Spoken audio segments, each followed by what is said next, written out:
aside from the fact there's no victim in there. And we'll get into how this case has absolutely no business in the Southern District of New York. That's the most flagrant constitutional violation. Before we get there, I'm going to screenshot here.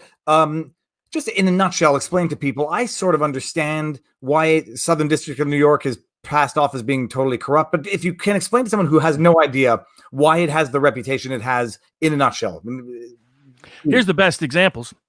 The Southern District of New York brings more political high-profile cases than anybody, but magically, they're often people that are of low profile or political stature within their local community, or they're not even from there.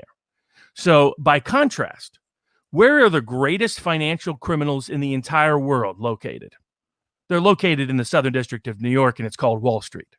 Magically, the Southern District of New York has never criminally prosecuted a major Wall Street bank in any recent memory. Magically, everybody involved in all the Big Short scandals documented in the book and the movie Big Short, nobody got prosecuted in the Southern District of New York or by the District of Manhattan or by the New York Attorney General. They all walked. So the reason why New York is perceived as corrupt is because they bring cases that often smack of political motivation. They, like the Martha Stewart case, where she actually didn't do insider trading. They just set her up in a bad interview, and her white shoe law firm screwed up by letting her sit there and go through that interview and answer questions mistakenly. The Leona Helmsley case still has deep problems with it. So as a whole, they're known for bringing high-profile cases, but magically target people outside the political process. And while the big people in New York, particularly Wall Street, the institutional players, never get hit. It's not a coincidence. In recent years, it's been because of the very peculiar behavior of the Southern District of New York, contrasting the Clinton-related cases and Trump-related cases. In the Clinton-related cases, New York Attorney General never brought a single put it this way, there's a reason why when Clintons leave the White House, they don't go back to Arkansas. They don't go other place or Illinois, where she's from. They go right to Manhattan because they know they're never going to be prosecuted for anything in Manhattan. So not by the Manhattan DA, not by the Southern District of New York, not by the New York Attorney General, even though all of them have jurisdiction over the Clinton Foundation, which is the source of all the pay-for-play scandals. All of the activities involving Clinton emails have a strong nexus to New York. It's New York who stumbles on Anthony Weiner's laptop, which has Clinton emails that she'd been hiding from public view that the D.C. Circuit just recently said she doesn't have to get deposed on. So that's the backstory of what the Southern District, and by contrast, the Southern District of New York has put almost anybody connected to Trump under criminal investigation. They let Michael Cohen walk off on real scandals just so he'll say bad things about Trump. They go after, here's another example. In the Mueller case, the Tony Podesta did worse, was actually the boss, effectively, of Paul Manafort, involving all the things that Manafort, they tried to get Flynn and that Turkish guy ended up walking on, which was all the lobbying related to Turkey and other activities. Tony Podesta was neck deep in that. In fact, he was the top guy in it. Magically, he doesn't get prosecuted. Mueller, for CYA purposes, guess where he sends the case? Southern District of New York, knowing it will get buried there very effectively. So while Trump all his tax returns are being subpoenaed by the Manhattan DA, the New York Attorney General did a massive investigation into Trump's foundation, and they ended up shutting it down rather than deal with the harassment from New York. New York Attorney General is doing a very similar case against the NRA. Another's claim where, you're violating the rules by which these people gave donations to when all the donors are not complaining. So that's the history of the Southern District of New York. That's problem one. Problem two is they have had a bad history that they're accelerating of reaching outside of their jurisdiction. So venue, for people who don't know, is a constitutionally based doctrine. Now, unfortunately, our courts have mostly absconded from enforcing it because what courts in the Southern District of New York want to give up power over these high-profile political cases? So they won't say, to give you some illustration, I complained about this years ago. First time I complained about it actually was the World Cup case. So there was a bunch of corruption involving World Cup officials. That's been true for forever. Problem is, it had nothing to do with the Southern District of New York. Almost all the activities took place by foreigners in Switzerland or in their home countries. But the Southern District of New York somehow brings a prosecution. How? How are they the world's policemen? They believe that, by the way. They believe if they see something wrong anywhere in the world, because there could be some tangential, tiny connection to New York, they can bring a prosecution. The reason why we don't allow that for venue purposes is, one, we don't consider it fundamentally fair for you to be tried outside of your home community. It's vicinage in the old word, an old English language. And that's why venue is constitutionally protected, or it's supposed to be. It's in the Constitution. The courts just miss it, skip it.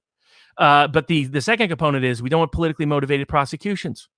We don't want a small prosecutor. Let's say Roy Moore became the U.S. attorney for the Northern District of Alabama, or became the state prosecutor for the attorney general. We don't want him saying, you know what, I think Barack Obama is illegally in the White House. I think he faked his birth certificate. I'm going to bring criminal charges against him here in Alabama in front of a Republican conservative jury. We don't want that to happen. We want people to only be prosecuted in their home community who have a political tie and connection to that community, both to defend their rights and because we're vindicating the community that's actually at interest. The Southern District of New York has no meaningful nexus to this case. Their only claim is there's a few people who live there who made donations, but they don't claim that any of those people say that they would not have made the donation but for these facts that they're alleging. That's what kind of fraud the federal government can be when they want to abuse the venue provisions, and this is one of the most egregious. Another example, a couple of years ago, the Southern District of New York brought a charge against gun runners. The fascinating thing was the gun runners were from Eastern Europe. They were giving guns to a Colombian rebel group and had no connection to New York at all. The people weren't connected. No transaction was connected. No financial transaction. No gun trading. And really, it was frankly a political dispute. It was whether the East Europeans happened to agree with the Colombian rebels. Why in the world is that the Southern District of New York's business? But they love to grab power, and federal courts loves to enhance that power. So that's the reality of the Southern. So who is bringing the prosecution is a major problem to me right off the bat. And you're talking Strauss or Berman? In this case, I'm talking Strauss. Well, I'm talking the whole Southern District of New York. Okay. The Southern District of New York and the District of Manhattan. I got a current case against District of Manhattan, so I'll be more polite. But I'll put it this way. If you get into a fight over dog walking and bird watching anywhere in America other than the District of Manhattan, or if your politics were on a different side of the aisle, Amy Cooper's not prosecuted anywhere else. She's only prosecuting the District of Manhattan for politicized purposes. And I won't get into what some of the police officers that are aware of the case think, but let's just put it this way. They wouldn't have been the one to bring the case. So the case is being brought for politicized purposes because that's what they do in New York. But that's who they are in New York. Everything is political. They're politically motivated. They're politically tarnished in the way they bring their cases. And they're the worst. They're, in my view, the most corrupt federal prosecutors unit in America. And for people who are wondering whether maybe I personally am aware of multiple cases the Southern District of New York is handling, and I won't go into detail of those cases because they're pre-indictment, where they have nobody complaining and they're targeting people for political purposes, and purely political. They said, I don't like that person. What can we go after them for? Because of what's not being alleged in the indictment. Now, here's my biggest problem with the case is who is bringing it. They have no business bringing it, and they have and all the evidence in the world is that it's politically motivated. Saving except for the allegation in the indictment specifically there to the effect that some of the donors were from the Southern District of New York. Or yeah, but by that standard, everybody everywhere can bring prosecutions now. If you have any financial tie in any way, shape, or form, any contributor tie, donor tie, that means any prosecutor's office anywhere in the world, in America, can bring a charge because there's going to be some financial personal connection to any global enterprise. That's what they're asserting. The problem is they're not from there. Their operation wasn't based there. They didn't do the banking there. They didn't do most of the finance. They didn't do any of the organizational bases there. The wall ain't being built in New York, not yet at least. Maybe time it should be the Escape from LA style. But this does not fit the definition of proper venue. They also likely do not have a proper factual predicate. I'll guarantee you this did not come about because somebody complained to them. This came about because they decided to voluntarily do it on their own accord. Now, the second problem I have with it, why are they bringing this charge right on the eve of the Republican National Convention, right as Bannon is getting back in the game of advising Trump? Yeah. Isn't that an amazing coincidence? Now let me give you my big overarching claim. If I was the lawyer on this case, I'd be torching everybody. But by the way, one of these prosecutors is the Ghislaine Maxwell prosecution. So anybody having any hope that the Ghislaine Maxwell prosecution goes anywhere other than accuse Republicans can kiss it goodbye. Because if she's involved with this case, that means that case is going to be politically corrupted and contaminated as well. No surprise. Maybe she's really in there for the same reason Epstein was locked up, which is the second eternal truth, everybody. Epstein did not kill himself. They're going to happen. They're going to seize all the build the wall forfeiture funds. They already have. So do you think they're going to build the wall with it? Don't think so. Southern District of New York. Secondly, they're going to use this as an excuse to find out all the donors to build the wall and they're going to find there's some big donors, by the way, some legally and financially sophisticated ones, and they're going to target them. So you just like the New York Attorney General is using her NRA suit to get the name of every single NRA donor in the country, the Southern District of New York is using this case to freeze and end forever Build the Wall. Secondly, to get all the donations, find out who donated to Build the Wall, all their names, all their identification.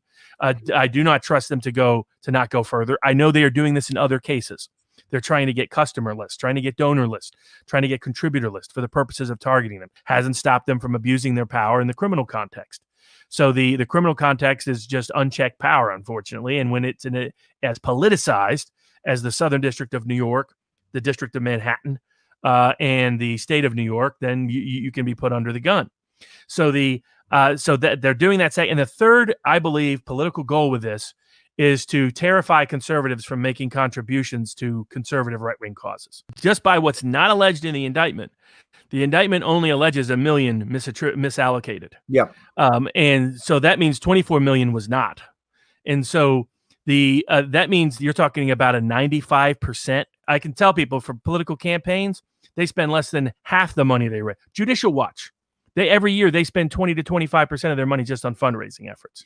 So the fact that you gave money to build the wall and it actually went to building the wall at 90 to 95% would be one of the highest rates of actually going to your intended cause of any fundraising effort in the country.